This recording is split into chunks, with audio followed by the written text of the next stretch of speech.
ತೋಟಗಾರಿಕಾ ಇಲಾಖೆಗೆ ಘೋಷಿತ ಅನುದಾನ 1200.28 ಕೋಟಿ ರೂಪಾಯಿ. ಆದರೆ ಸರ್ಕಾರದಿಂದ ಬಿಡುಗಡೆಯಾಗಿದ್ದು ಮಾತ್ರ 660.15 ಕೋಟಿ.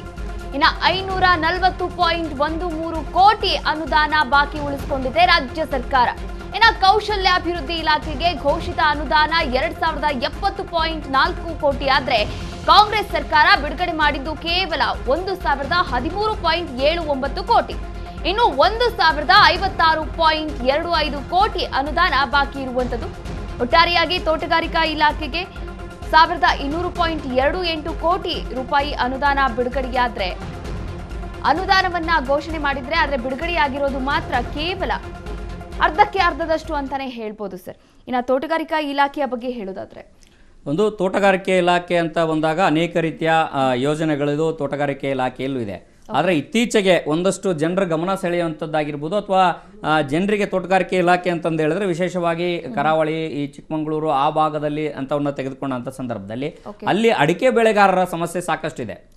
ಅಡಿಕೆ ಬೆಳೆಗಾರರಿಗೆ ಮುಖ್ಯವಾಗಿ ಕಾಡುವಂಥದ್ದು ಏನಂತಂದು ಹೇಳಿದ್ರೆ ಮೊನ್ನೆ ಅಷ್ಟೇ ನಾನು ಹೇಳಿದಂಥ ಮೊನ್ನೆ ಹುದ್ದೆಗಳ ಭರ್ತಿಯ ಸಂದರ್ಭದಲ್ಲೂ ಕೂಡ ಇದನ್ನ ಉಲ್ಲೇಖ ಮಾಡಿದ್ವಿ. ಎಲೆ ಚುಕ್ಕೆ ರೋಗ. ಈಗ ಸರ್ಕಾರವೇ ಒಪ್ಕೊಂಡಂಗೆ, ಸರ್ಕಾರವೇ ಸದನದಲ್ಲಿ ಹೇಳ್ದಂಗೆ ಸರಿಸುಮಾರು 53,977 ಹೆಕ್ಟರ್ ಏನಿದೆ ಅಡಿಕೆ ಬೆಳೆ ಅಡಿಕೆ ಹಾನಿ ಆಗಿದೆ. ಸೊ ಇದಕ್ಕೆ ಎಷ್ಟು 50 ಲಕ್ಷ ರೂಪಾಯಿ ಈ ರೋಗ ನಿಯಂತ್ರಣವನ್ನು ಮಾಡ್ಲಿಕ್ಕೆ ಸರ್ಕಾರ ಏನ್ ಮಾಡ್ತಾ ಇದೆ ಅಂತ ಹೇಳಿದ್ರೆ ಒಂದು ಸಂಶೋಧನೆ ಮಾಡ್ತಾ ಇದೆ. 50 ಲಕ್ಷ ರೂಪಾಯಿ ಕೊಡ್ತಾ ಇದೆ.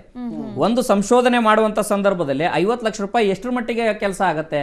ಅದರಲ್ಲಿ ದೊಡ್ಡ ಪ್ರಮಾಣದ ನಷ್ಟವನ್ನ ಆ ಭಾಗದ ಅಡಿಕೆ ಬೆಳೆಗಾರರು ಅನುಭವಿಸ್ತಾ ಇರುವಂತಹ ಸಂದರ್ಭದಲ್ಲಿ ಇನ್ನೂ ಕೂಡ ಸಂಶೋಧನೆ ಅನ್ನುವಂತಹ ಕಾರ್ಯ ನಿಧಾನಗತಿಯಲ್ಲಿ ಸಾಗ್ತಾ ಇದೆ. ಮತ್ತೆ ಆ ಸಂಶೋಧನೆ ವಿಭಾಗಗಳಲ್ಲೂ ಕೂಡ ಅನೇಕ ರೀತಿಯ ಒಂದಷ್ಟು ನೀವೇನೇ ಚರ್ಚೆ ಮಾಡಬೇಕು ಅಥವಾ ಏನೇ ಸಂಶೋಧನೆ ಮಾಡಬೇಕು ಅಂತಂದು ಹೇಳಿದ್ರೆ ಆ ಸಂಶೋಧನೆಗೆ ಪೂರಕವಾದಂತಹ ಧನವನ್ನ ಕೊಡಬೇಕಾಗತ್ತೆ ಇಲಾಖೆ. ಸೊ ಆ ಮೂಲಕ ಇದಕ್ಕೆ ಎಲೆ ಚುಕ್ಕೆ ರೋಗಕ್ಕೆ ಈಗ ನಾನು ಬರೇ ಜಸ್ಟ್ ಇದೊಂದು ರೋಗದ ಬಗ್ಗೆ ಮಾತನಾಡಿ ಕೊಡ್ತಾರೆ ಅಂತ ಅನೇಕ ರೀತಿಯ ಸಮಸ್ಯೆಗಳನ್ನ ರೈತರು ಅನುಭವಿಸ್ತಾ ಇರುವಂಥದ್ದು.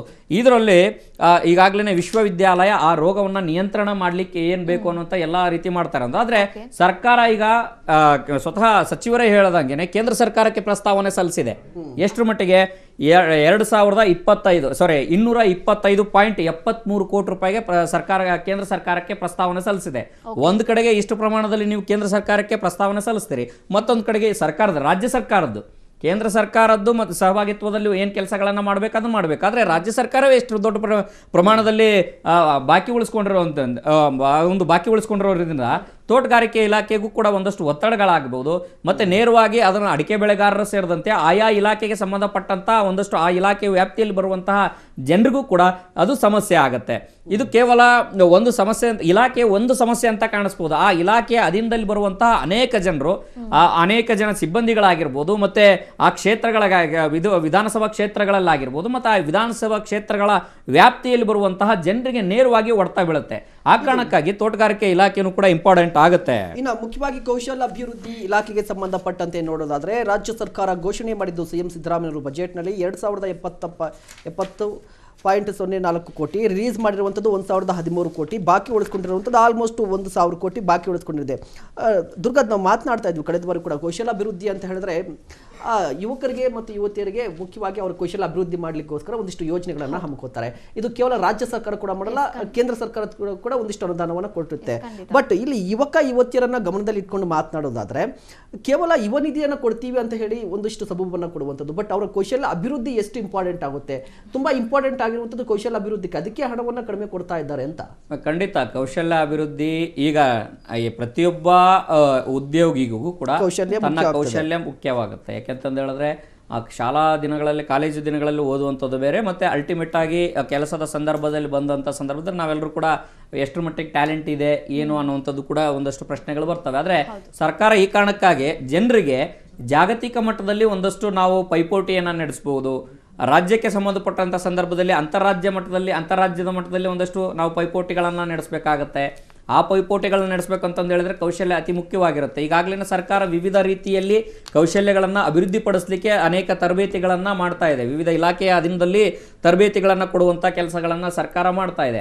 ಆದರೆ ಆ ಒಂದು ಕೆಲಸ ಸ್ವಲ್ಪ ಎಲ್ಲೋ ಒಂದು ಕಡೆಗೆ ಕುಂಟ್ತಾ ಸಾಕ್ತಾ ಇದೆ ಅಂತಂದು ಹೇಳಿದ್ರೆ ತಪ್ಪಾಗ್ಲಿಕ್ಕಿಲ್ಲ. ಯಾಕೆಂತಂದು ಹೇಳಿದ್ರೆ ಅಗೇನ್ ನಿಮಗೆ ಯಾವುದೇ ಇಲಾಖೆಗೆ ಹೋದಂಥ ಸಂದರ್ಭದಲ್ಲೂ ಕೂಡ ಆ ಇಲಾಖೆಯ ಅಧೀನದಲ್ಲಿ ಬರುವಂತಹ ನಿಗಮ ಮಂಡಳಿಗಳಿಗಾಗಿರ್ಬೋದು ಅಥವಾ ತರಬೇತಿ ಕೇಂದ್ರಗಳಲ್ಲಾಗಿರ್ಬೋದು ಅಥವಾ ಆ ಇಲಾಖೆ ಅಧೀನದಲ್ಲಿ ಬರುವಂತಹ ಅಧಿಕಾರಿಗಳಲ್ಲಾಗಿರ್ಬೋದು ಇಲಾಖೆಯ ಒಟ್ಟು ಅನುದಾನ ಎಷ್ಟಿದೆ, ಎಷ್ಟು ಬಂದಿದೆ, ಅದ್ರ ವ್ಯಾಪ್ತಿಯಲ್ಲೇ ಕೆಲಸ ಮಾಡಬೇಕಾಗತ್ತೆ. ಯಾರು ಕೂಡ ಪರ್ಸನಲ್ ಆಗಿ ಇರಪ್ಪ ಮುಂದೆ ನಂಗೆ ಸರ್ಕಾರ ಕೊಟ್ಬಿಡುತ್ತೆ ಅನ್ನೋಂಥ ಕಾರಣಕ್ಕಾಗಿ ಅದು ಬೇರೆ ಇಲಾಖೆಯಲ್ಲಿ ಬರ್ಬೋದು. ಅದೇ ಈ ಇಲಾಖೆಗಳಲ್ಲಿ ನಾವು ಕೈಯಿಂದ ದುಡ್ಡು ಹಾಕಿ ಖರ್ಚು ಮಾಡ್ಬಿಡ್ತೀವಿ, ಆಮೇಲೆ ಸರ್ಕಾರದಿಂದ ತೆಗೆದುಕೊಳ್ತೀವಿ ಅನ್ನೋಂತಹ ಪ್ರಶ್ನೆ ಬರಲ್ಲ.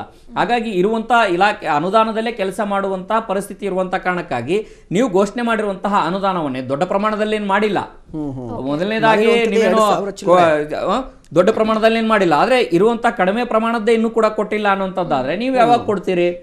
ಅದರ ಹೊಡ್ತಾ ಇರೋದು. ಅದಾದಮೇಲೆ ಸರ್ಕಾರಗಳಿಗೆ ನೇರವಾಗಿ ಇದ್ರ ಹೊಣೆ ಹೊರಬೇಕಾಗುತ್ತೆ, ಸರ್ಕಾರನೇ ಹೊಣೆ ಹೊರಬೇಕಾಗುತ್ತೆ. ಅದು ರಾಜಕೀಯವಾಗಿ ಆರೋಪಗಳು ಬಂದಂಥ ಸಂದರ್ಭದಲ್ಲಿ ಅವರಷ್ಟು ಸಾಲ ಮಾಡಿದ್ರು, ನಾವಿಷ್ಟು ಸಾಲ ಮಾಡಿದ್ರು ಅಂತಂದೇಳಿ ಹೇಳ್ಬೋದು. ಆದರೆ ಇಲಾಖೆಯ ಸಂದರ್ಭದಲ್ಲೂ ಕೂಡ ಸದನದಲ್ಲೂ ಕೂಡ ಬಿಜೆಪಿಯ ಶಾಸಕರು ಒಂದಷ್ಟು ಜನ ಮಾತನಾಡುವಂಥ ಸಂದರ್ಭದಲ್ಲಿ ಹೌದು ನಾವು ಇದ್ದಂಥ ಸಂದರ್ಭದಲ್ಲಿ ಎಡವಟ್ಟುಗಳಾಗಿದ್ದಾವೆ, ಆ ಕಾರಣಕ್ಕಾಗಿ ನಾವು ವಿರೋಧ ಪಕ್ಷದ ಸ್ಥಾನದಲ್ಲಿ ಕೂತಿರುವಂಥದ್ದು. ನೀವು ಬಂದಿದ್ದೀರಲ್ಲ 19 ತಿಂಗಳಲ್ಲಿ ಏನ್ ಮಾಡಿದ್ದೀರಿ?